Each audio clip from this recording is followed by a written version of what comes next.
Bismillah wa salatu wa salam ala Rasulillah. Welcome to the session Nutrition for a Thriving Child.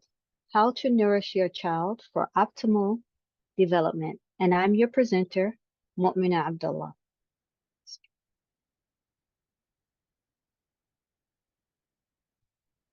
Okay, so again, welcome to the session. Please tell me where you're coming in from. Where are you located?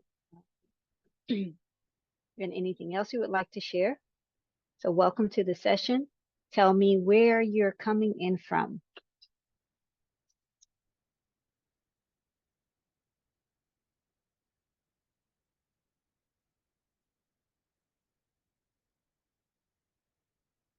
And you could just type in the chat.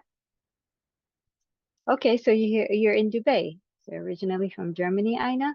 Yeah, I'm in the UAE. I live in Al Quwain. So we're close.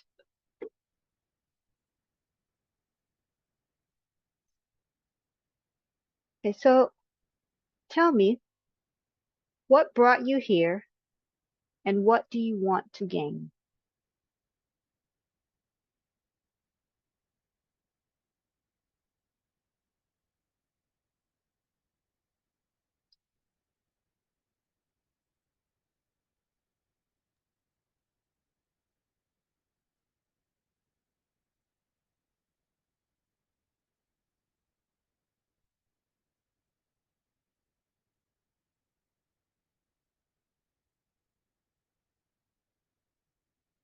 So if you could just type in the chat, what brought you here and what do you want to gain?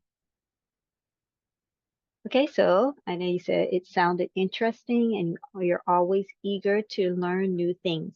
What was particularly interesting that you wanted to learn, that you feel that you will be able to gain from this session?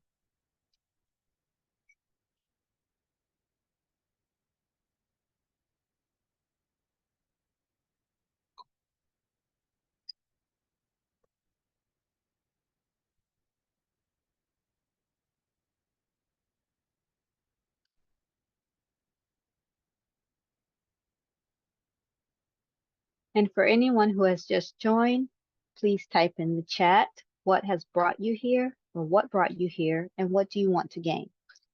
Okay, food is an important part of our life and thus we might know this and that it is good to find out more. Yeah, it's always good to find out more about food and its effects. So our agenda for today is we're going to cover the 3 P's of good health, the GAPS nutritional protocol, managing picky eating, how to move forward, and an opportunity to work together. So as we go through this, I hope you are going to gain some value and some understanding around this topic of food and how it affects our health. And if I've given you enough value, I will get your permission to extend my offer to how we can work together further. Is this okay with you? Just type in the chat, type yes in the chat if this is okay with you.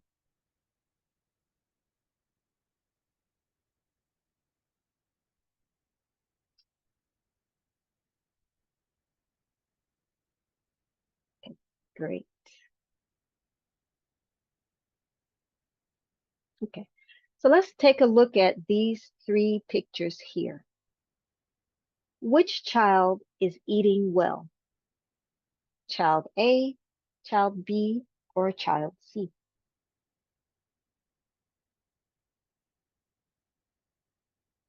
Okay, child C. Why is child C eating well?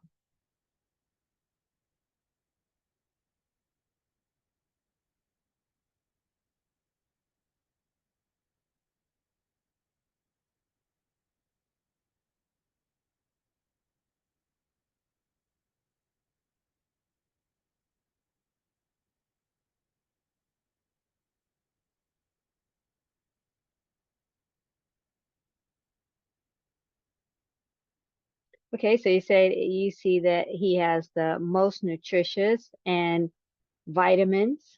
Okay. Anything else?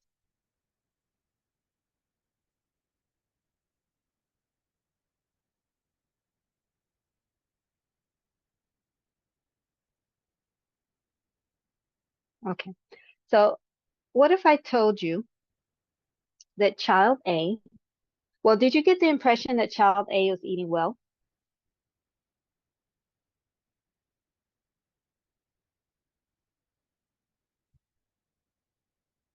Okay, no. Why is that?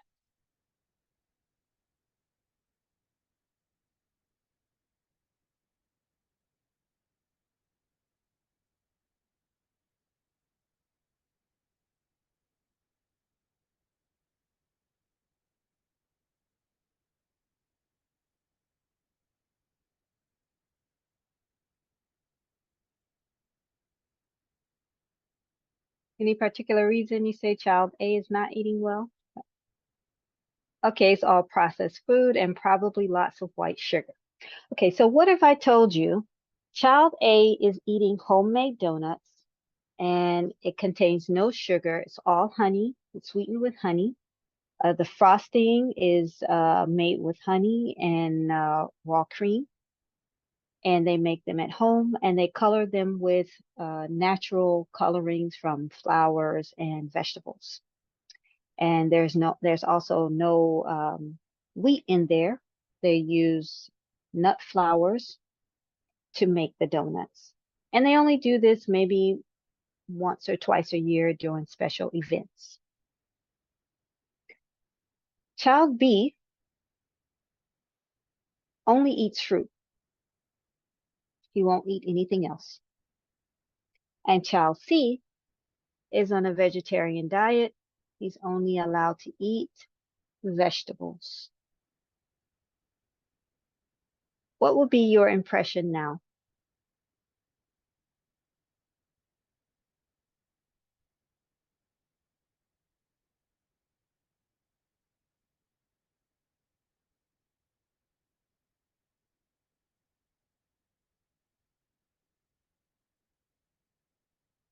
Okay, so it sounds like household A has a better understanding of what is good for their child. Yes, and this is an exercise in uncovering how we might be how what we might believe about nutrition and children's nutrition. On the onset, when we look at these three children, we immediately say child C. However, we have to know a little bit more about the situation in order to make an accurate assessment. And this is true when we're talking about nutrition for our children. We need to evaluate the information that we come across so that we can make an accurate assessment of what would be best for our child.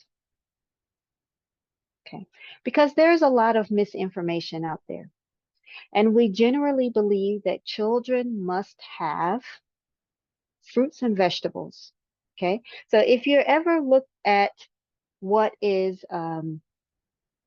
held or what is put out there as optimal nutrition, we have this diagram or this pyramid. Have you ever seen a food pyramid before, a nutritional pyramid?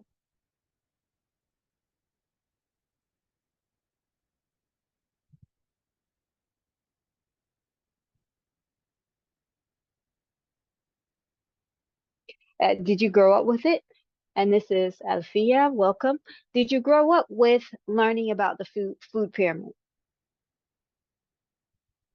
Yes. So the food pyramid is one. It's a little bit outdated. What do we use now? What's put out there as a guide for nutrition now or for eating well?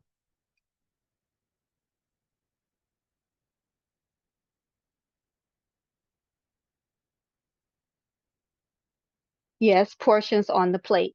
Is it very different from the pyramid?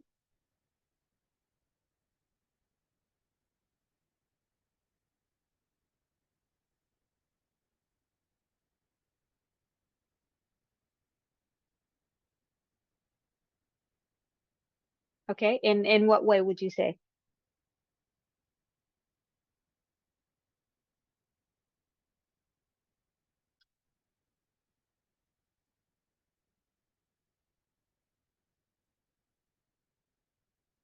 Okay, less carbs in the portions and more of veggies and proteins. Okay, well let's look at this pyramid. Now, if we were to look at this pyramid and if we looked at the portions on the plate, what impression that we get is the most important food group that you must have?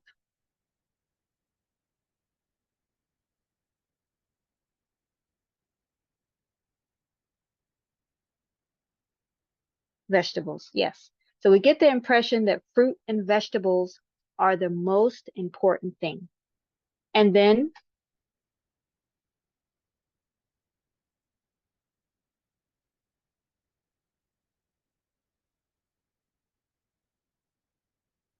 okay, proteins, yes. And then,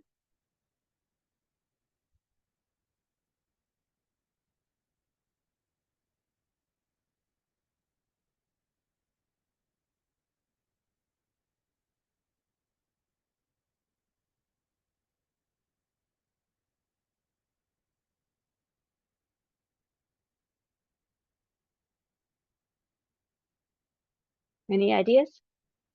Grains, yes. Okay, so somewhere along the way, it shifted a little bit, but traditionally, people would say fruits and vegetables come first, then grains, then dairy, and that is whether it's pasteurized, and now it also includes alternatives.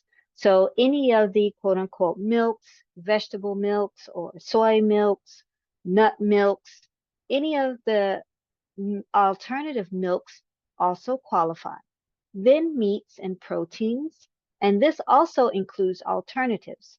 So if you had, for example, plant-based alternatives that are made out of beans, for example, this would be included. And then way at the top, you have oils and sugar, but this is vegetable oils and refined salt and sugar. Okay. Now, in practice, how do we practice that? Do most parents focus on proteins?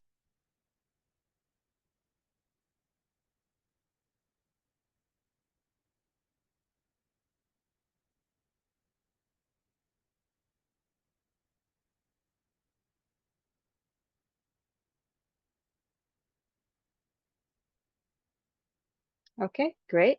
So you said you do in your family. That's excellent. Do you see this as a widespread idea, or do a lot of people focus mostly on vegetables and plants and plant-based um, products?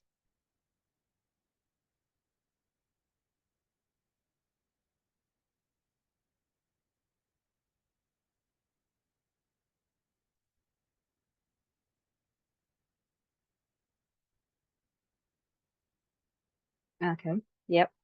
So a lot of people emphasize on plants for the vitamins.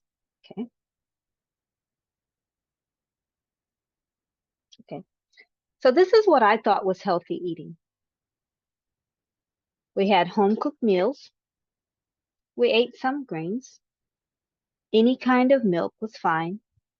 Any kind of meat was okay. So by any kind of milk, I mean whether that's pasteurized milk, whether it was powdered milk or condensed milk or UHT milk. Milk was a staple in our home. Any kind of meat. So this could be fresh meats. It could be processed meats. Vegetables. We had fruits, some, and but I limited sugar, but we drank juice. Okay. So I believe that we should limit sugar, but we did drink juice often. So I thought I was doing good, but we had many signs of illness. So in my mind, I believe that we were eating well because I was cooking at home, even though the ingredients that I was using was store-bought ingredients, pre-processed or processed foods. And so I thought simply if you cooked your own food, you didn't eat out much, that you would be okay. but we were getting signs of illness. So when I had my fourth child, when he turned 3, those signs really became apparent. So in this child, he had severe digestive issues, he had behavior issues, and he had learning issues. He did not learn at the age of 3. And this alarmed me because I am an educator, and I realized that the signs and the symptoms that he had were signs of chronic illness and were leading to signs and symptoms of chronic learning issues as well. So, like autism and the likes. So, I became very concerned about our health. And as for the rest of the family, we had symptoms like IBS, which is irritable bowel syndrome, uh, eczema, allergies, fatigue, hormonal issues. So this was all arthritis. These were all illnesses that were prevalent in my family. Can you relate to any of this so far?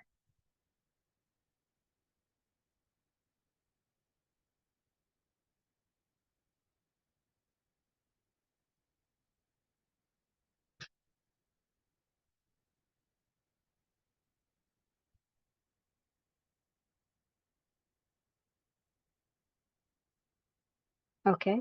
So Avia says digestive issues and allergies. Yes, very common. Okay. So this led to more misinformation. As I started to research and look into the illnesses and the ailments that we were experiencing, I found that there was a lot of misinformation out there.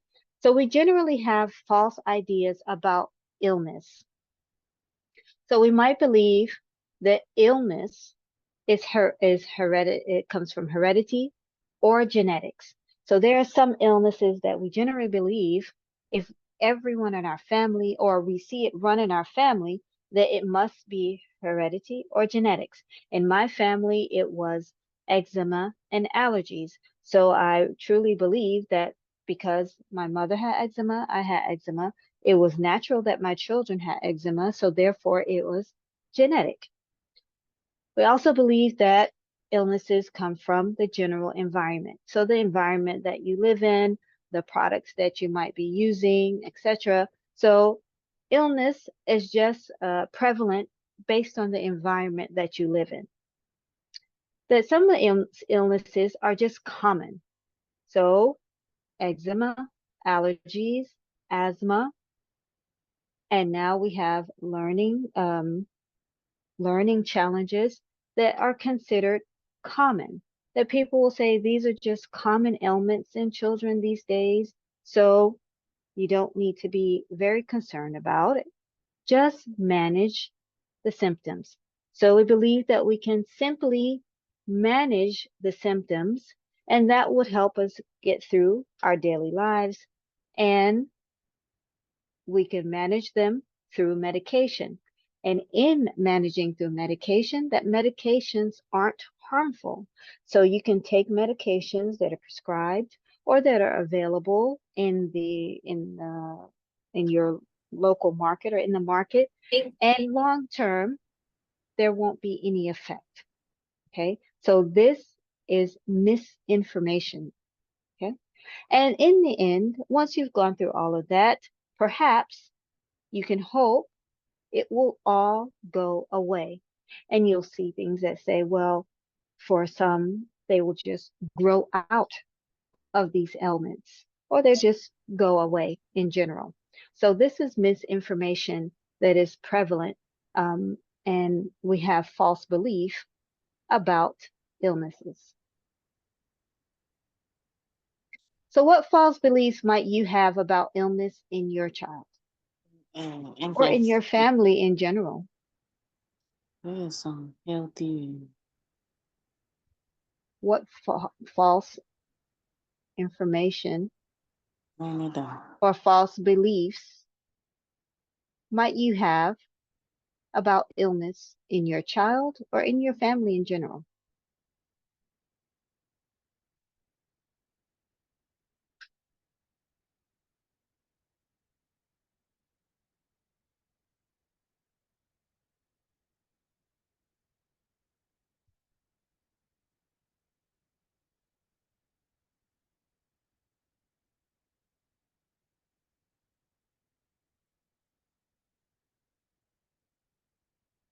You could just add your responses in the chat. Okay. Alfia says, there's no permanent cure, and we need to adjust our lifestyle and dietary intake accordingly. Yes, there are some illnesses that the general belief is that there is no cure, okay, and that you can only manage. But often, dietary intake is not the first recommendation. Would you agree?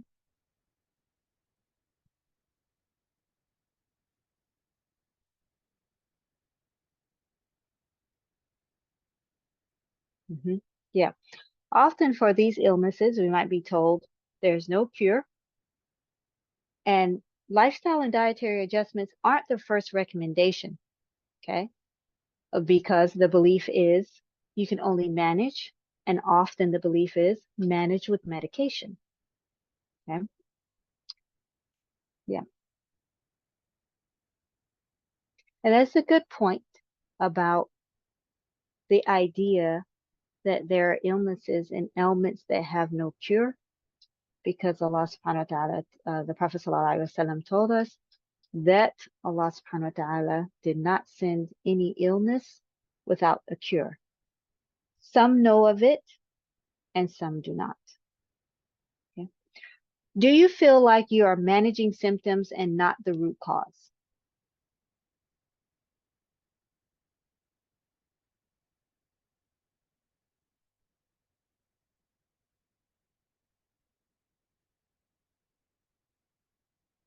Okay, so Zainab says yes. So yeah, often because we're told that we simply need to manage, that's what we're doing. We're managing the symptoms, but we're not really addressing the cause of the illness or the ailment that we're seeing. Okay, so let's take a dive into the root cause. There's a connection between the state of the person's digestive system and the health of the rest of the body. So it's found that your state of your digestive system, how you digest food, and the functionality of your digestive system is connected with the functionality and the health of the rest of your body. Our digestive system holds the roots of our health. Many physical and psychological conditions stem from the unhealthy gut. So if our gut is unhealthy, then we'll see physical and psychological conditions that stem from an unhealthy gut. When the digestive system is unwell, instead of being a source of nourishment, it becomes a major source of toxicity in the body. Nothing in the body can function well. So when our digestive system and all the organs that are in that system are not functioning well, instead of being the source of nourishment, meaning it is the mechanism by which we take our food in and get the nutrients that we need out, it becomes a major source of toxicity, meaning it becomes a source of poison in the body, and therefore nothing in the body will function well. This is taken from the website www.gaps.me. www.gaps.me.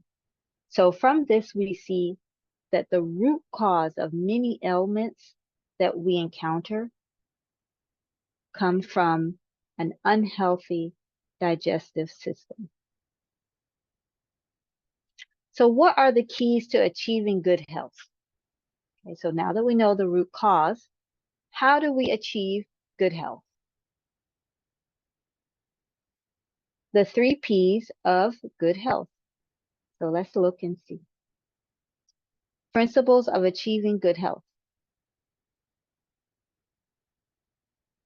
Imam Ibn al-Qayyim, rahimahullah, outlined the principles for physical health, and they are preserve, protect, and purge. So when we preserve, we have a diet and lifestyle habits that maintain good health consistently. So we preserve what we have with diet and lifestyle habits that maintain good health consistently. And then we protect. And that is avoidance of what is harmful from food, environment, and lifestyle. So we want to protect our bodies by avoiding what is harmful. And that could be food, that could be something in our environment, and that could be our lifestyle. And we want to purge or cleanse, and that is the removal of toxins and pathogens that are causes of illness. So we have to actively cleanse our bodies to rid it of toxins or poisons, pathogens or microorganisms that are causes of illness. How do we do that? What is a good way to guide us to doing these 3 or taking these 3 steps or implementing these 3 principles? So a blueprint to follow is the GAPS nutritional protocol.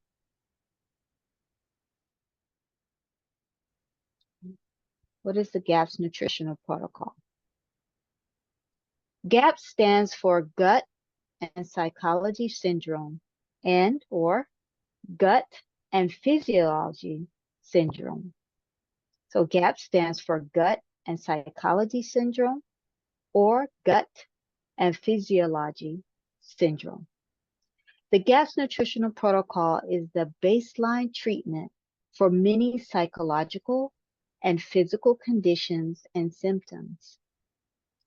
The protocol was designed to heal the gut and to make the very roots of your health robust and functioning the way they are supposed to function. And it will lay a solid foundation for a full recovery, no matter how far away from the gut the disease may have manifested, if Allah wills. So what does that mean? The GAPS nutritional protocol is a way of treating many psychological, meaning ailments that we see in the brain, like learning disabilities, speech delay, ADHD, dyslexia, dyspraxia, schizophrenia, epilepsy. These are ailments that happen in the brain. They're diseases that happen in the brain. So they're psychological. And physical conditions. So physical conditions are physical diseases and ailments that can include eczema, asthma, allergies, arthritis, irritable bowel syndrome, constipation, diarrhea, muscle aches and pains, fatigue, these types of things. And it can include more severe diseases like diabetes and celiac disease and Crohn's.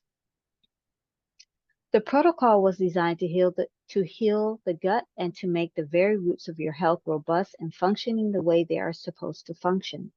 Now, we just covered that the root of many ailments we see in the body come from an unhealthy gut. So the protocol is designed to help restore the health and functionality of your gut, the health and functionality of your digestive system so that it functions correctly and becomes a source of your body being able to absorb nutrients so that it functions the way it's supposed to. and it will lay the foundation for a full recovery, meaning it becomes the basis of how you recover from these ailments and diseases, no matter how far away from the gut the disease may manifest. Meaning, we know where the gut is in the center of our bodies, but sometimes we might see ailments that are not close to that area. For example, migraines. Okay, migraines are something you experience in your head area. And we might say, well, that's in your head area and that's far away from your digestive system or your gut. Well, no matter how far away the ailment might be, it's still connected to the health of the gut. So even if you have, let's say, for example, you might have a chronic fungus growth on your feet, that's still connected to your gut health.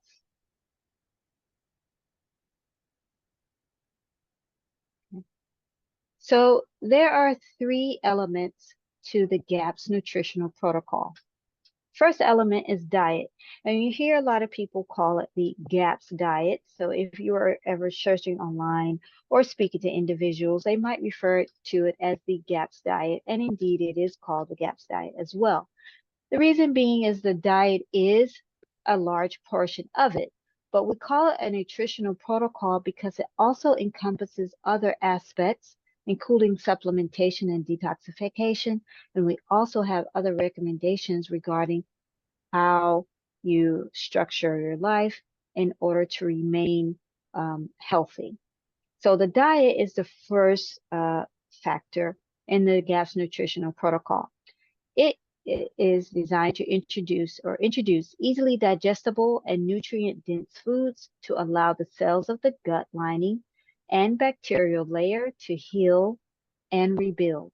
So the diet is structured so that you heal and seal the gut, the lining, and heal and seal the gut lining and introduce bacteria to help rebuild the gut. Often, people who have these ailments that we spoke of earlier have a condition called leaky gut. And that is when pathogens or microorganisms grow in the gut and start to separate or make holes in the gut lining. So they will grow and then they start to make gaps in the gut lining. When that happens, food particles and other elements now can enter into the bloodstream. And when we have that occur, that opens the door to many diseases and ailments. Then we have supplementation. So going back to the diet. So the diet is designed to close those gaps so that you don't have food particles and other elements traveling in the bloodstream. And that leads to an avenue to recovering from the diseases and ailments that a person might have. Supplementation, and that is to provide additional targeted support for healing.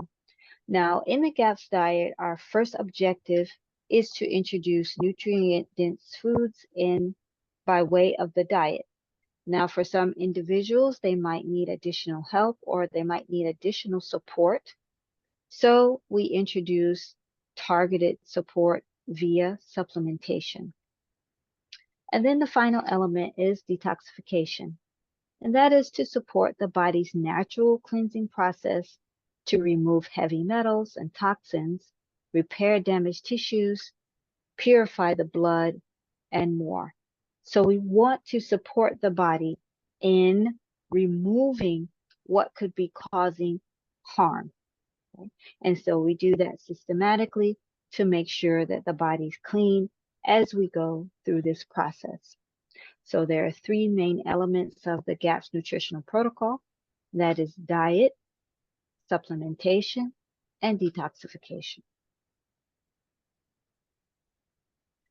GAPS symptoms And this is what we call the symptoms that we see and the diseases that we see that are connected to gut health. They are called GAPS symptoms. So GAP symptoms can be psychological and physical. And many individuals will have both types of symptoms at different degrees of severity. So what does that mean?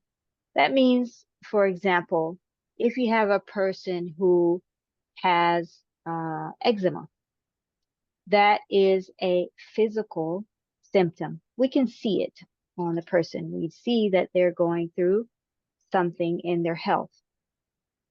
But alongside this, they will have psychological symptoms as well.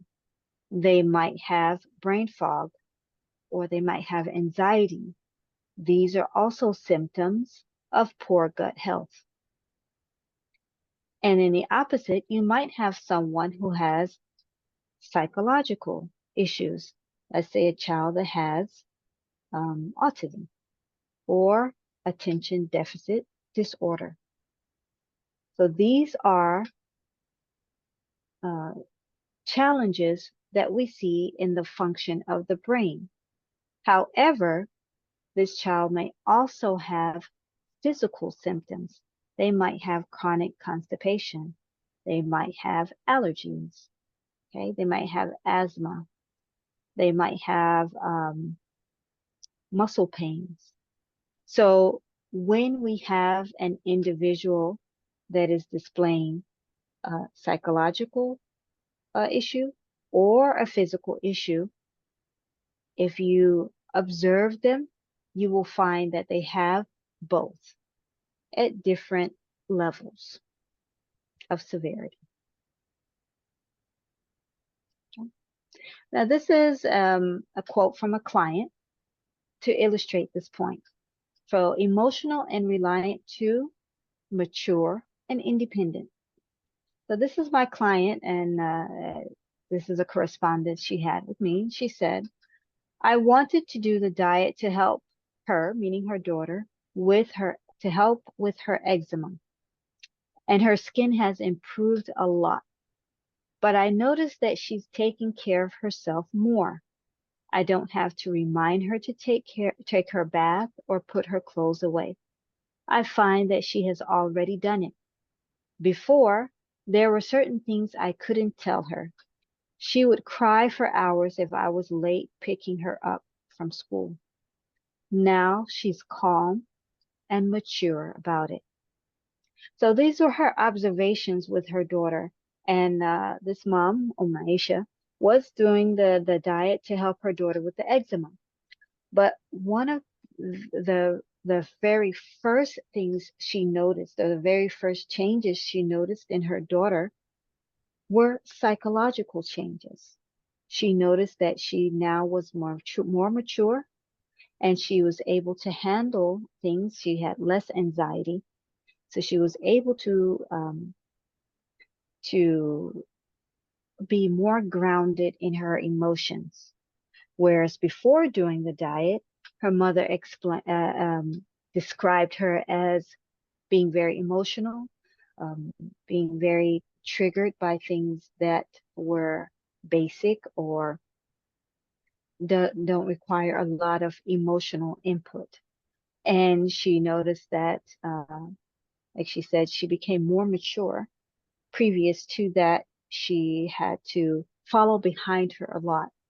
And so once she did the diet, she was able to take care of her own responsibilities. So even though her mom started the diet to address her eczema, these were the benefits that she saw. She saw that her psychological issues began to go away. Alhamdulillah. So what symptoms do you see in your child? And are they physical, psychological, or both? And you can use the chat to answer.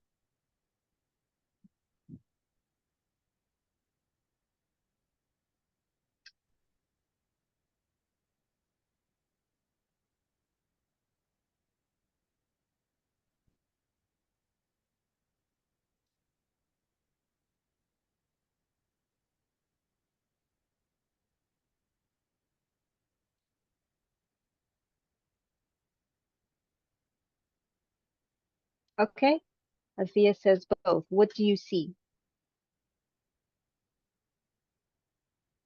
What are you observing in your child?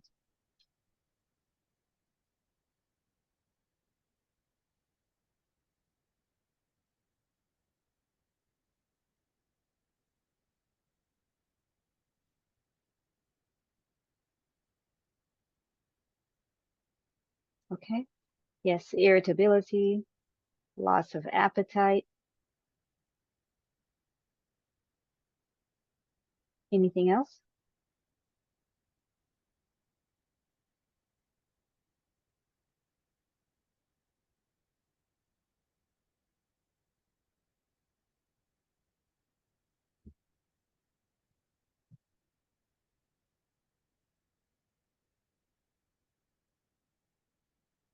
And anyone else would like to contribute? What symptoms do you see in your child, and are they physical, psychological, or both? And it's not uncommon to observe many symptoms um, in a person that has GAPS syndrome.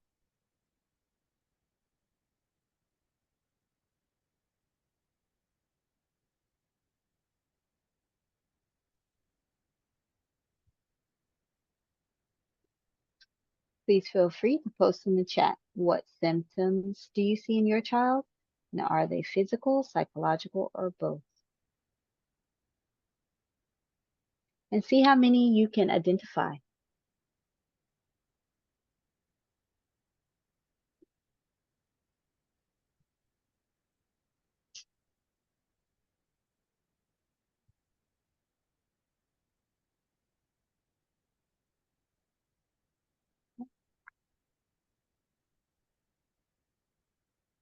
So putting it all together to take action. So how do we implement this information? How do we put all of this information together so that we can help our children and our families recover? Okay. So the first thing we want to do is introduce nourishing foods so that we preserve what we have of good health. So we want to heal and seal the gut, introduce beneficial bacteria and yeast, provide essential nutrients. We need foods that are easy to digest, and we want to suppress pathogenic growth. Okay. So when we're introducing nutrient-dense foods or nourishing foods, this is what we're looking to achieve. We want to heal and seal the gut, introduce beneficial bacteria and yeast, provide essential nutrients. We want to bring foods that are easy to digest, and we want to suppress pathogenic or uh, bad bacteria and yeast like Candida. We want to suppress their growth. Okay. So 85% of the child's diet should be meat stock, animal fats, fermented vegetables, cultured raw dairy, organ meats, well-cooked vegetables, and honey.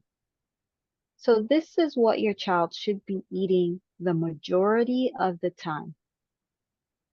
Meat stock, animal fats, fermented vegetables, meat stock and the meat that goes along with it, animal fats, fermented vegetables, cultured raw dairy, organ meats, well-cooked vegetables, and honey.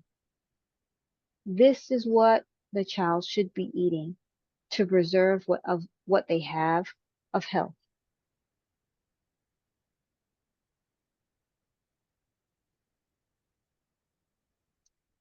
Does your child avoid these foods?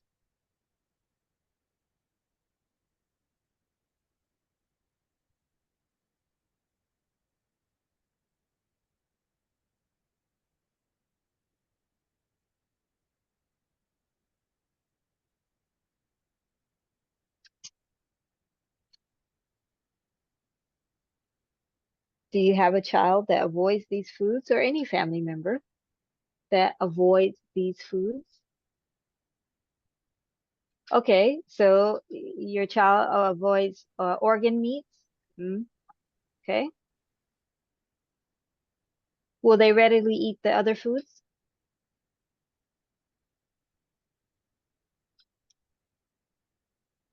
Okay, nice. Anyone else? Does your child avoid these foods?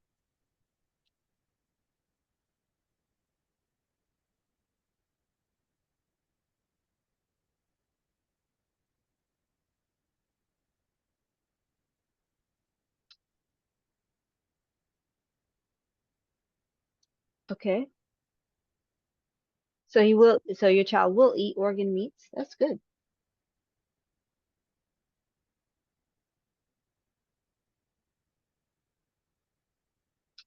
You will eat them? Okay, good. So you'll eat liver. That's excellent.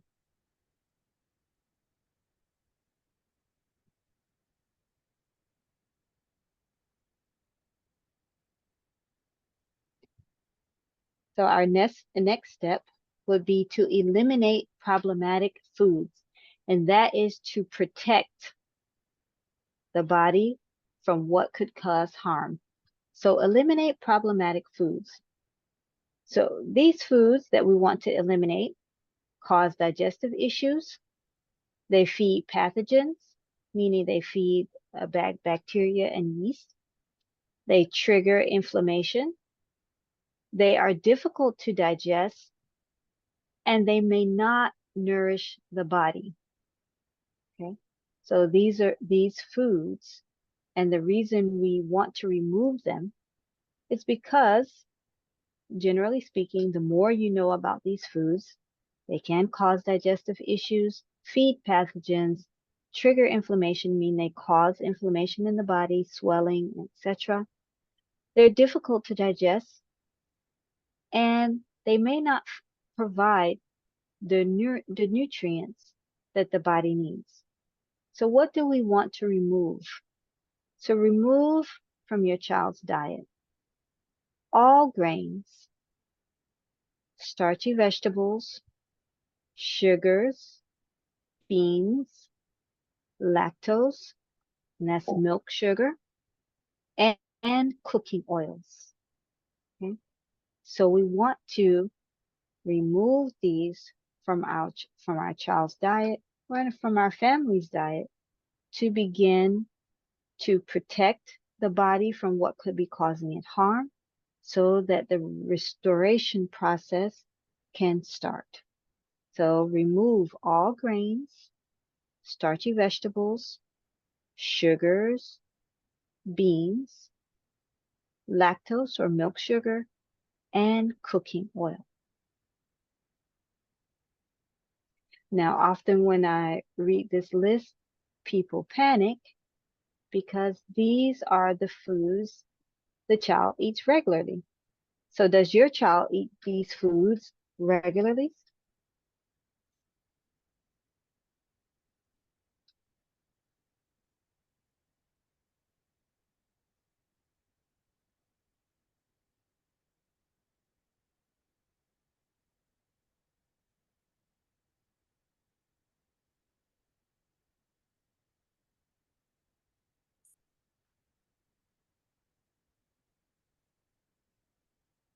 What do you think? Does your child eat grains regularly, vegetable oils, sugar, starchy vegetables? Do they eat, does your child eat these foods regularly? Okay. So you said most of them, but except the cooking oil. That's great. What do you use instead of the cooking oil?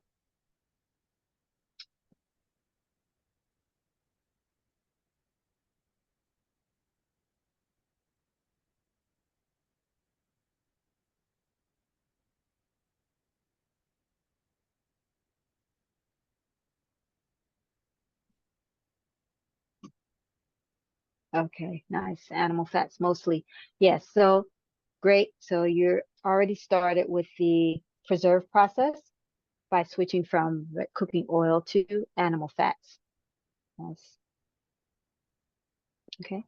Then we want to detoxify or purge. So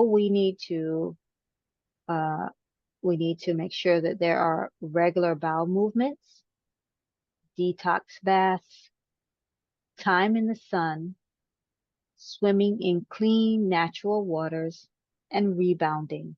So these are ways that you could help the body cleanse or detoxify so that toxins and poisons don't build up in the body. So regular bowel movements, detox baths, time in the sun. So sunbathing and being outside, swimming in clean natural waters. So going to the beach or lake or rivers, and rebounding. Rebounding is bouncing on a trampoline or something like it. So these are ways to keep the body clean and to detoxify. So you want to take active measures to relieve constipation and remove toxins from the body regularly. And this will help from any toxins from building up into the body and then causing symptoms that later on build into disease. Okay. Pulse check. How do you feel? We've gone over a lot of information already. So how do you feel at this moment?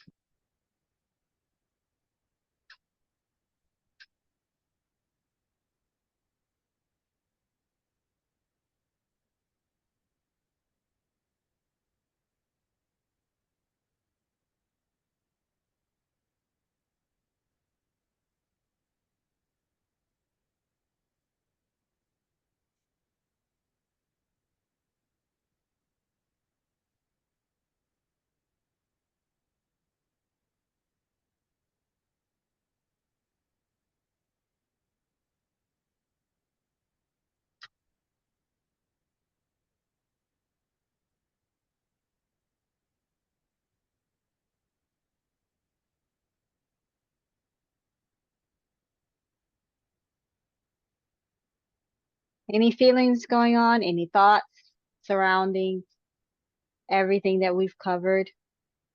How do you feel right now?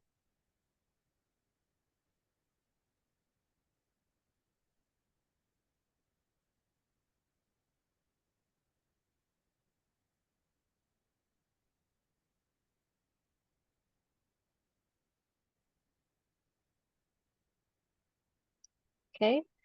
Says can bring major changes in how we consume our food, even if it's home cooked and healthy foods. Yes. So if we look at nutrition this way, we see that what we may have considered to be healthy still needs to be improved upon. Even if we're cooking at home, we might need to take a look at how we're cooking and what we're cooking with to determine the best way to feed our children and to feed our family. So yes, you can, even if you're cooking at home and you're not eating out and you're not eating food that's cooked outside, it still can bring major changes in how you eat and what you consume. Okay. And how you can change your home cooked meals and make them healthier. Yeah. Anyone else? How are you feeling right now? Did anyone feel overwhelmed? Like it's a lot?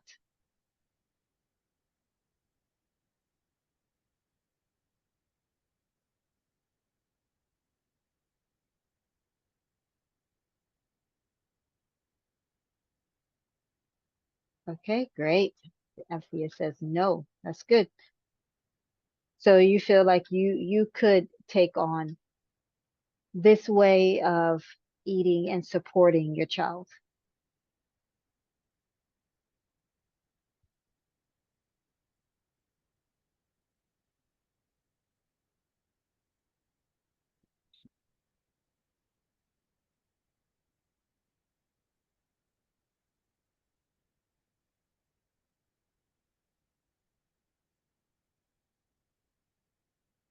Okay. So what do we do about picky eaters? Does anyone have a picky eater here? And a picky eater is a child who um, will not eat, uh, they will only eat selective foods. Okay. A lot of times you can identify a picky eater because they will only eat particular things. And if they're offered something else that they don't recognize or is new, they will not eat it. Does anyone have a picky eater here?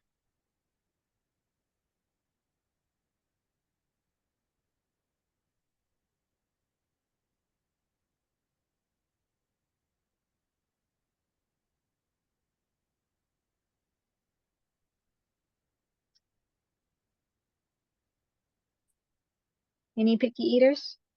Yes, no? You can type in the chat.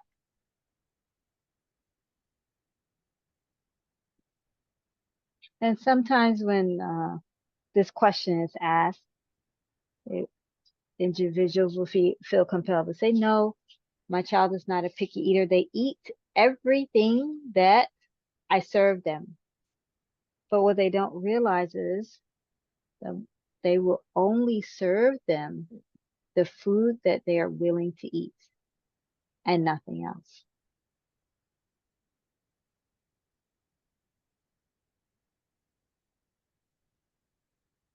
Does anyone have a picky eater?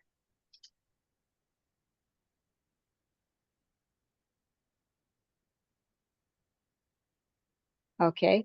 How do you know your child is a picky eater?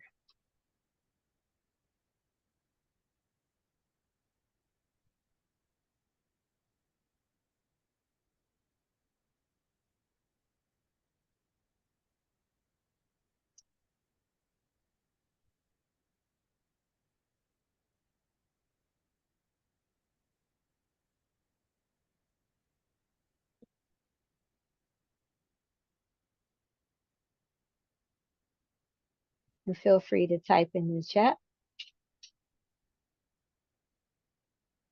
Okay. So what are the causes and management of selective eating? That's what picky eating is. The child will selectively choose what they're going to eat and reject all other foods. Now, the causes of selective eating is pathogens in the gut. So it goes back to the gut and the health of the gut. Pathogens are bacteria and yeast that cause illness. So when you have pathogens in the gut, it becomes a major cause of selective eating or picky eating. Pathogens in the mouth. So we not only have bacteria and yeast in the gut, we also have bacteria and yeast in the mouth, and they cause a similar problem that cause a food aversion, that cause the child to not like the taste or the texture of the foods that they're eating. Sensory distortion, and this is due to having poor gut health, and then toxins enter into the brain, and this distorts the messages that the child gets from the taste buds that goes into the brain. So in a sense, when we taste a food and we know it tastes good, if you give it to a child that has poor gut health, they will reject it because they sense that it either doesn't taste good or it doesn't feel good or something of the like.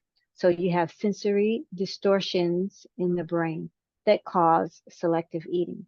Then you have detoxifying substances in nourishing foods. So when we try to introduce nourishing foods, you might find that a picky eater will reject these foods because of the substances that are in these foods. They actually start to attack the pathogens and the yeast that are in the mouth. They start to attack the bacteria and yeast, and therefore that produces unpleasant sensations, and so they will reject these foods. So how do we manage with a selective eater? How do we get them to eat better? Because often Selective eaters are very selective and they choose all of the foods that we don't want them to have. They will choose sweet, sugary foods. They will choose processed foods, heavily processed foods. So these are the things that they gravitate toward. So how can we then feed them nutrient-dense foods? So the first thing we need to do is remove their preferred foods. A lot of times picky eaters have particular foods that they must have. It might be that they must have toast or chicken nuggets or pasta. They must have these things. And so these are the foods that they're relying on and generally will be the foods that are fueling the picky eating. So you remove these foods from their diet and then introduce nourishing rich foods. So then you want to do the opposite. You want to start bringing in foods that will help seal and heal the gut and use management techniques taught by a coach. So when working with these children, you have to have specific techniques in order to get them to eat the new foods because generally they are so selective that they will refuse everything except for the foods, the exact foods that they want to eat. So you have to employ, or you have to bring in management techniques, and those techniques will be taught by a coach. So these are the ways and causes and the ways we manage selective eating. Any questions about this before we go on?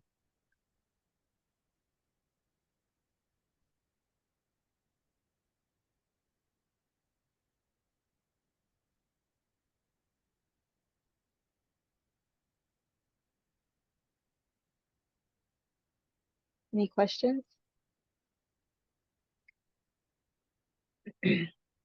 So when you're dealing with a picky eater, guidance and patience are essential. So guidance and patience are essential when addressing picky eating. Okay. So it is a process that you have to go through, and it's best to have guidance in going through that process because it requires a lot of patience and a lot of managing of techniques in order to get the child to take the new foods that you want to introduce. Okay, so get support. Get support so that you can move forward. I've seen many mothers try to do this on their own and they just simply get stuck because they're not aware of the techniques that they have to use to introduce the foods to their children, in particular to their children, whether they're picky eaters or not. So they try and then get stuck. So the best way to not be stuck is to get support so that you can continue or so that you can move forward and not stay stuck. This is a mom that I worked with as one of my clients. Okay, so her daughter went from autistic, nonverbal, picky eater to speaking and eating real food. Okay, and her mom said about her, this is a girl who couldn't speak, and it's only been a few months, but mashallah, she speaks today. She was my first daughter, and it was so important for me to be there for her. I felt like I lost her. I thought to myself, it's now or never, and I dived in, and Mu'mina broke it all down, and I feel confident having the coach there. I'm on the journey, and I'm grateful. Subhanallah, her story is profound and her progress, Allahumma barik alayha, was very profound. Yes, this is her daughter, autistic, nonverbal, um, would only eat a handful of things. And mashallah, through working together, she was able to get her to eat the nutrient dense foods. And then she noticed that her symptoms start to go away one by one. And then she started to speak words and started to read Allahu Barak, and now she's able to regulate her emotions and uh, have, regular social interactions with her peers. And like her mom told me recently, Alama Barak Aleha, that you would not know that she was an autistic child, whereas previously her symptoms were very apparent. So these are some of the, results that you can get from doing the diet. But but you might be asking, do I need a coach? Like, can I just do it on my own? Well, one of my clients said it so concisely that I wanted to share it. She said, I don't have time to study up. I don't want to get stuck. I don't want to give up. And I don't want to mess up. So these are essentially reasons why you would want to have a coach, because a coach will save you time.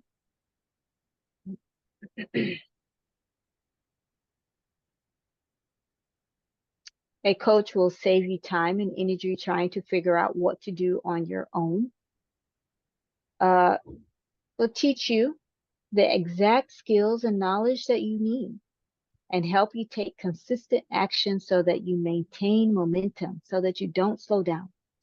And act as your accountability partner so that you don't lose focus, and support you in navigating challenges so that you don't feel overwhelmed, and cheer you on and celebrate your wins so that you stay motivated and feel successful. For a lot of individuals, when they take on this challenge, it is a challenge, and they might not have support from outside. They might not have full support from family members. They might not have the ability to research and lay out a plan of action on their own. And if they are able to, they might not be able to get themselves unstuck when they encounter a challenging situation. So this is why you would need a coach. A coach will be there to help you to navigate and to traverse all of these situations. A coach will be there so that you have someone in your corner who will be teaching you, saving you time and energy, and having to look up every little thing that might come up on your journey, and to help you set goals so you continually work and take consistent action. And when you have someone there that you know you're going to check in with, it helps with accountability. It helps you say, okay, I know I'm going to be checking in, so this is my goal. I'm going to reach my goal so that, you know, I'll stay motivated and experience the success that I'm working toward. This is another client, and her son could be described as dangerously hyperactive and highly sensitive, but now calm and curious. And this is what she wrote. Is this for real? Could the diet be working already? We went out with my family, and he was sat quietly. He never sits, even my family noticed. He showed me a book to read to him. I feel like I got my son back. I didn't think I could do it. I kept coming up with excuses. Do you remember?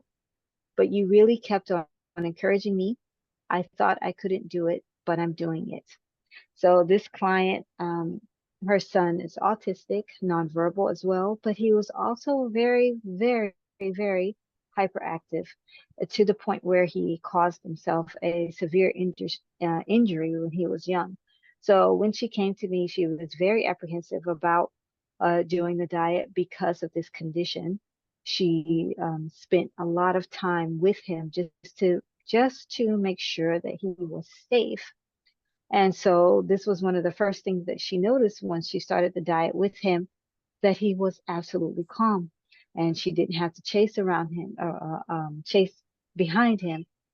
And he would sit quietly, even to the point where he wanted her to read him a book, and he had never done that before. And subhanAllah, she says she felt like she got her son back. She said his disposition was pleasant, He started to smile a lot more. And now she says about him that he's very much aware that he answers to his name where he previously would not answer. So if she calls him, he can come, he follows directions, and so on. So Alama Badik Alayhim, these were the results that they got from implementing the diet. So in a nutshell, these are client results that they see from that they have achieved or realized from doing the diet. So reversal of picky eating, reduced sensory issues, reduced anxiety, reduced hyperactivity, reduced meltdowns and outbursts, and increase in cognition, meaning being able to think through things, increased speech and communication, improved academic performance, improved emotional disposition, and improved overall health and well-being, and much more than this. So there are also other results, but these are the most profound ones. These are the ones that these moms were actually looking to remedy, and these are the results that they got by the will of Allah. So just let me know in the chat if you're interested in working together. Are you ready to work together? Are you interested in seeing or knowing more about the program that I have to offer? Just type yes in the chat if you're okay with me sharing what I do for moms. Okay. Okay. All right. So let's see. Yes. 70%. Okay.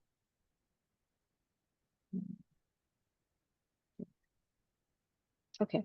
So when you join the coaching package, I'll guide you through getting your kitchen and home ready to start the recovery diet. And this is our first entry point because there are things that you want to address before you start a recovery diet with your child. So we will go through a number of checklists to make sure that you have your home ready and set up before you get started. Then I'll guide you through starting your personalized coaching program with me to get your child on the diet. So we go through systematically to get started with implementing the diet and feeding your child nutrient-rich foods. And this will include remedying picky eating. You will be attending weekly live calls to solidify your learning and walking through any current issues. So although we have materials readily available to address the GAPS diet, I will be giving specific lessons and going through specific topics with you so that you know exactly what you need to know to be successful. And addressing symptoms that may arise. So as you're going through this process, there are certain times where you might have issues that you might not be sure about or how to address them. And so in these calls, you have the time to ask your questions and get clarity on things that you may not have understood, or you may have misconceptions about, and you just want clarity. So in these calls, you have time to do that, and so that you move systematically forward so that you don't lose momentum and you see consistent gains in your child's health, bi'idhnillah, if Allah wills.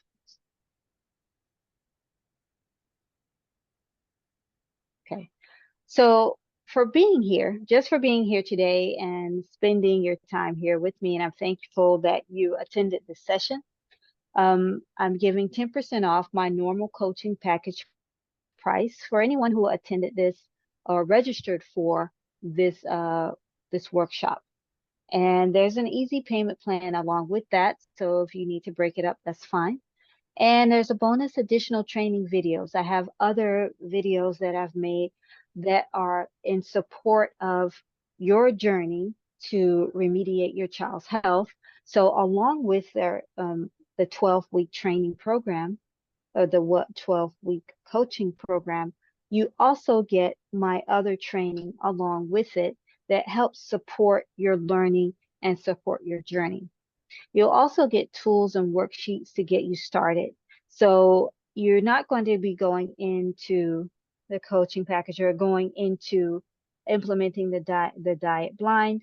I will be there with you, um, both live in the live sessions, and I will be supporting you with giving you worksheets and other tools that you can use to keep on track. And you can start immediately. There's no wait here. If you decide to register today, then I will take you through the onboarding process and we can get started as soon as you are ready. So we can get started as soon as tomorrow if you are ready for that. Now, normally I charge $1,500, but today I'm taking 10% off, so that will be $1,350, and that can be broken up into 3 payments of $450. So if you sign up today or within this week, because the offer ends September 7th, so if you sign up within this week, you're avail of all of this, and just $450 gets you started. So you don't have to pay the full amount. It tends to be easier if you do, but you do not have to. So if you're ready to get started, and you could just put in the first installment of $450, and we can start right away with your coaching package and get you started with the diet and remedying your child's health. Do you have any questions over anything that we've covered so far? Anything that we've talked about today? Do you have questions about the diet, questions about coaching? Oh, you're very welcome, Ina. Any questions about you that you have about symptoms that you're seeing in your child?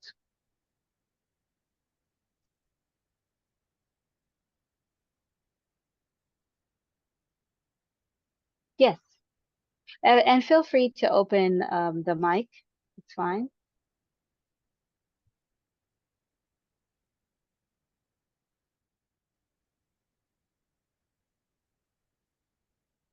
Or you can type it in the chat, either one.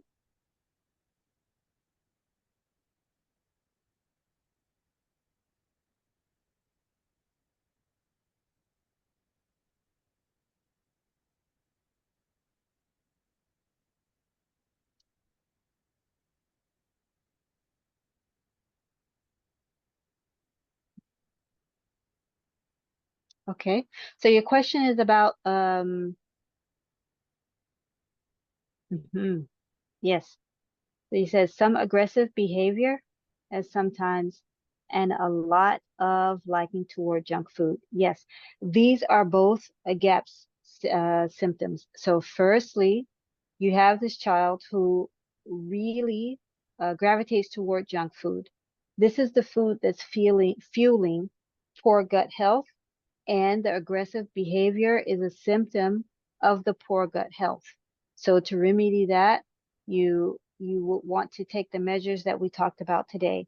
So you have to start to limit the foods that they prefer in order to start healing the gut, and you'll see a change in that behavior, inshallah.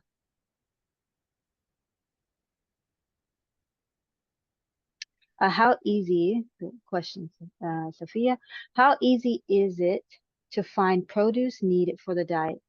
That depends on where you are in the world. Where are you, if you don't mind my asking? You're in KSA. Okay. Um, if you're in KSA, there are, I would check for you. If you are a client, I will check for you to see where you can get produce. But if it is difficult, okay, if it's difficult to find, say, organic produce or produce from a farmer's market, then you want to go to your local grocery store that might carry organic produce. For example, Carrefour, and Carrefour in the UAE carries organic produce. You might want to check there. Gia as well. They may have organic produce available. However, that should not stop you from doing the diet.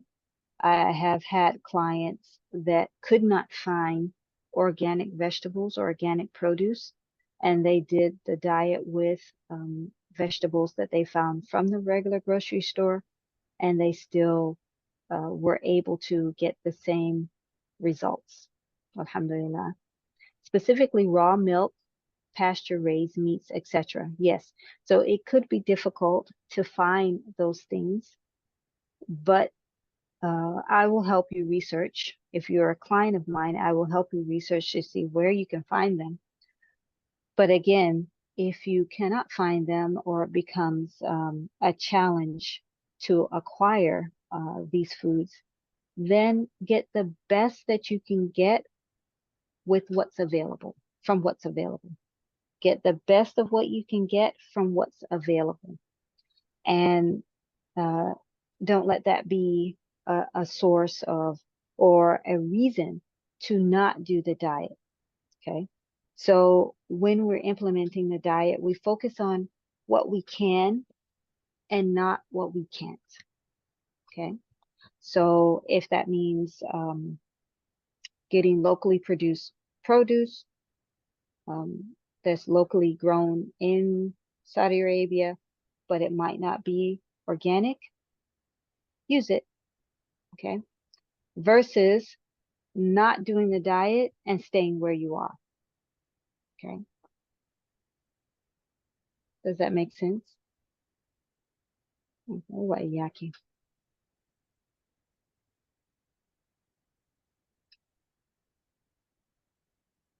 Do I need to look into coaching? I would say look into your specific situation. If you are working with a child and you said he gravitates toward junk food, it is likely that he is a picky eater. I recommend any mom that's working with a picky eater to get a coach, to look into coaching, because that is a particular situation that you have to remedy before you can move forward. And it can be challenging. I know moms who have basically quit. They were not able to continue with trying to support their child alone because they didn't have the specific strategies that we use and the support, the emotional support to go along with it to help them work through the issue. So yes, I would say look into coaching, consider it. And if you would like to talk more, feel free to contact me. You can just send me an email. I'll put my email in the chat.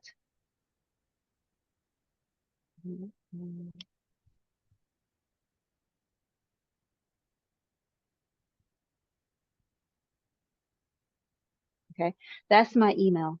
If you want to talk more about your specific situation after this session, feel free to email me and we can schedule a call and I can give you, I can get from you more details about your situation and give you more details about how you can move forward.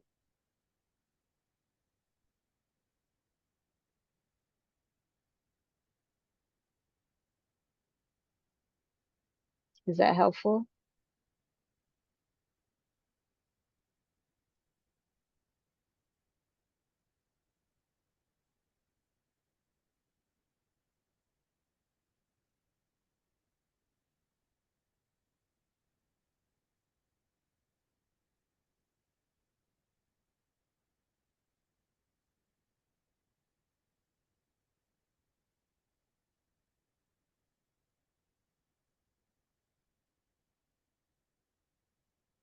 Are there any more questions? Any more concerns? Again, if you're ready to do the coaching, you can just head over to the page thrivingchild.tessellate.me. There's lots of information there about um, the coaching package that I'm offering now. And again, in this first week of September, I'm offering a 10% discount, and that can be paid over 3 months. If you would like to speak more and you want to know whether or not coaching is right for you, please shoot me an email at mu'mina.abdullah@tessellate.me, and we can schedule a call and talk about it.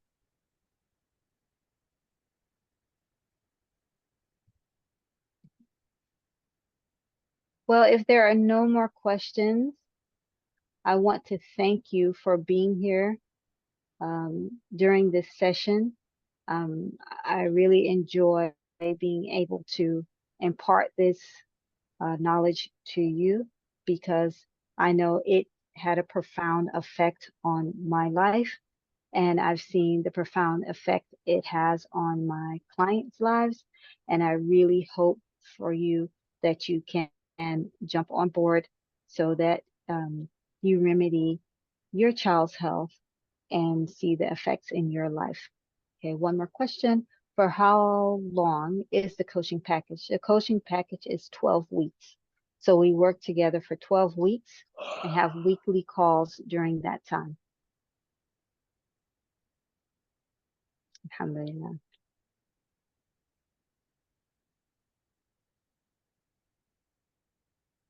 وإياكي. Yeah, you're very welcome. Again, thank you for being here, and feel free to reach out. My email is there. I'll put it again in case it was missed.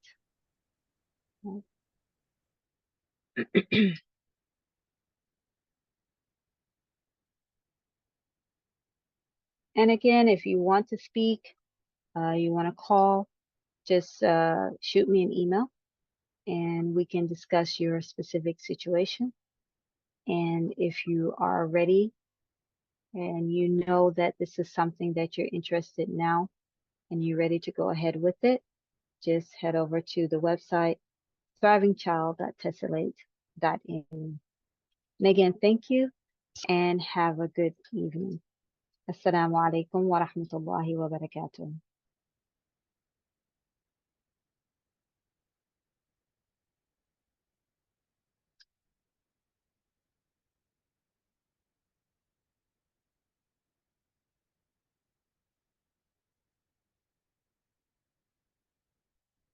Wa iyyakum.